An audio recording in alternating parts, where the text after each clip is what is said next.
Tai va, o su Pauliu Motiejūnu aš turėjau prieš tai labai neblogą ryšį. Mes ir krepšinį pažaisdavom, žinai, atsimenu, pirty kažkada Paulius Motiejūnas man uždavė tokį klausimą, aš ten toks kuklus sėdžiu šalia dėdžių, žinai, pirty tai Kaustoj.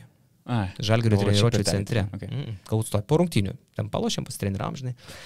Ir Motiejūnas manęs tada atsimenu klausė, kaip tu galvoji, sako, Karoli, blemba, pasakysiu dabar politikės pavardę, bet tai nesakysiu jos, nes labai sudėtingas sveikatos būkliai dabar ta politikė. Okay.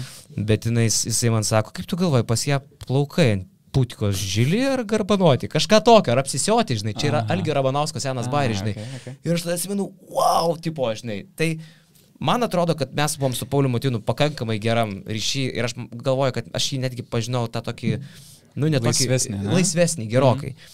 Bet tas pokalbis su Gedvydu, mano ir Pauliaus ryšį, aš galvoju, sutrupino visam gyvenimui, nes tada atsimenu, aš jam skambinu važiuodamas automagistraliai Kaunas Vilnius, jisai nekelia ragelio, aš jam parašau žinutę, kad Pauliau yra tokia situacija, žodžiu, Picotą siūlo Gedvydą, žinai, 2,50, tipo, davai per pusę, tipo, Žalgiris, kad pusę mokėtų ir aš lieku ten Baubt arenui, nes, Radzevičius gauna 600 rimtai, mes po pėdisą dirbam, žinai.